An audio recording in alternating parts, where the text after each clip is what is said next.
नमस्कार, कच्चा चिट्ठा देख रहे हैं आप और मैं आपके साथ प्रिया बिस्ट। लोकसभा चुनाव के लिए तीसरे चरण की वोटिंग से पहले सभी पार्टियों ने कमर कस ली है, लेकिन अब हालात ये हो गए हैं कि विपक्षी पार्टियां अपनी पार्टी के लिए नहीं बल्कि बीजेपी के लिए वोट मांगती हुई नजर आ रही है। अब एक बार फिर से कुछ ऐसा ही वीडियो सोशल मीडिया पर वायरल हो रहा है, जिसके बाद सियासी बाजार काफी ज्यादा गर्म हो गया है और इसे साफ तौर पर फायदा अगर किसी को होगा तो वो होगा बीजेपी को, जिसका बिना किसी नुकसान के प्रमोशन हो रहा है। तो क्या कुछ है पूरा मामला, चलिए आपको बताते हैं। और किसने विपक्षी पार्टियों की टेंशन बढ़ा दी है ये भी बताते हैं और इसी का पूरा कच्चा चिट्ठा खोलेंगे। लोकसभा चुनाव के बीच में पार्टियों का वार पलटवार का सिलसिला जारी है। ऐसे में विपक्षी पार्टियों के लिए नई नई मुसीबतें सामने आ रही है। अब एक बार फिर से विपक्ष के नेता शिवपाल यादव का एक वीडियो सोशल मीडिया पर वायरल हो रहा है, जिसको लेकर जमकर सियासत हो रही है। दरअसल समाजवादी पार्टी के वरिष्ठ नेता शिवपाल सिंह यादव ने उत्तर प्रदेश में अपनी पार्टी के लिए चुनावी रैली में भाजपा के लिए वोट डालने की अपील कर दी है। उत्तर प्रदेश के पूर्व मुख्यमंत्री अखिलेश यादव के चाचा शिवपाल सिंह यादव जसवंत नगर में 1 मई को एक चुनावी जनसभा को संबोधित कर रहे थे। बता दें कि इटावा जिले के स्थित जसवंत नगर मैनपुरी लोकसभा क्षेत्र के अंतर्गत आता है। वहीं मैनपुरी जहां पिछले 28 सालों और 10 चुनाव से सपा का ही कब्जा है। खुद मुलायम सिंह यादव यहां से 5 बार 1996, 2004, 2009, 2014, 2019 पर जीत कर चुके हैं। हालांकि 2004 और 2014 में उन्होंने यहां से जीत के बाद इस्तीफा दे दिया था, क्योंकि वो दूसरी सीट से भी जीते थे। उसके बाद हुए उपचुनाव में 2004 में अपने छोटे भाई अभय राम यादव के बेटे धर्मेंद्र यादव को जिताया था। वहीं 2014 में उपचुनाव में उन्होंने अपने बड़े भाई रणवीर सिंह यादव के पोते तेज प्रताप सिंह यादव की जीत सुनिश्चित की थी।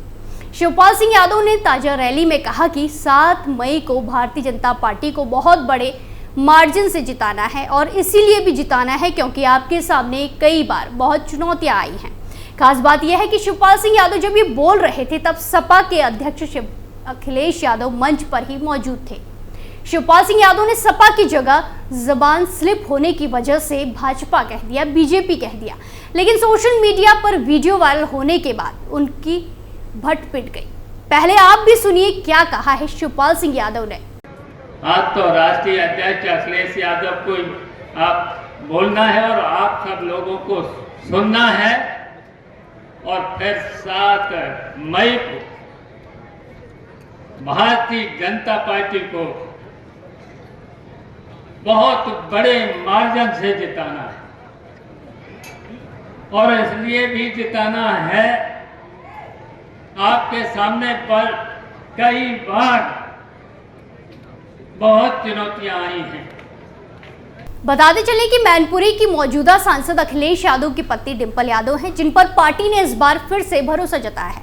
उनका मुकाबला भाजपा के ठाकुर जयवीर सिंह से होगा, जो मैनपुरी सदर से 1 बार और धिगरोर मैनपुरी से 2 बार विधायक रह चुके हैं। योगी 2.0 सरकार में उन्हें पर्यटन एवं सांस्कृतिक मंत्री बनाया गया है। मायावती की सरकार में भी वो स्वतंत्र प्रभार के साथ सिंचाई राज्य मंत्री रह चुके हैं। उन्होंने ग्राम प्रधान से मंत्री तक का सफर तय किया है। इंडी गठबंधन की हालत उत्तर प्रदेश में ही नहीं पश्चिम बंगाल जैसे राज्यों में भी खस्ता है।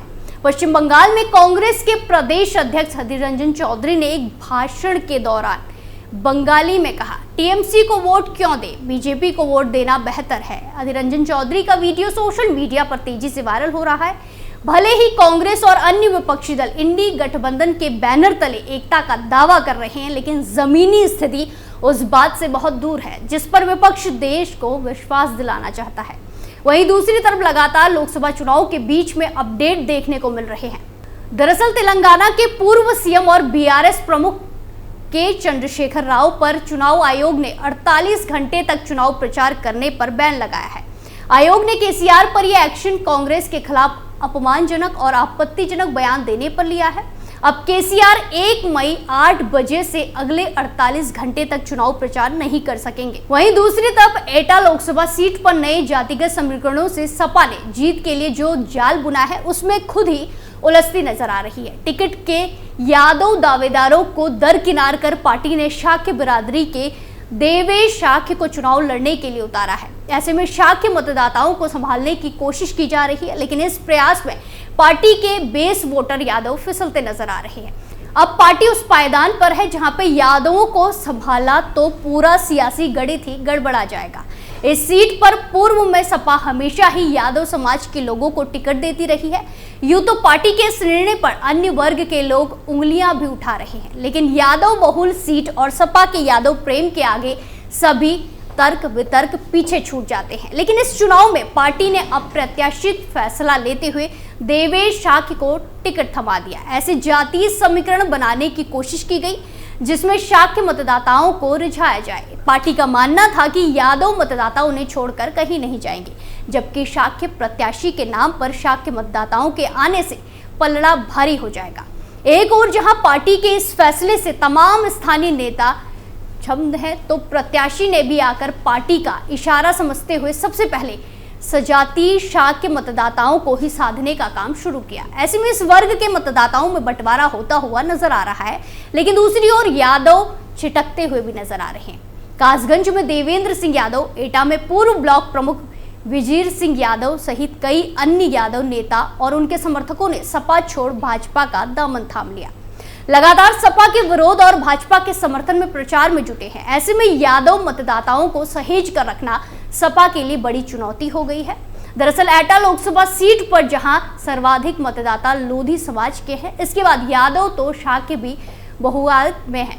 भाजपा सवर्ण, लोधी और शाक्य मतदाताओं के समीकरण पर यहां चुनाव लड़ती है, तो सपा यादव मुस्लिम का मेल बिठाती थी।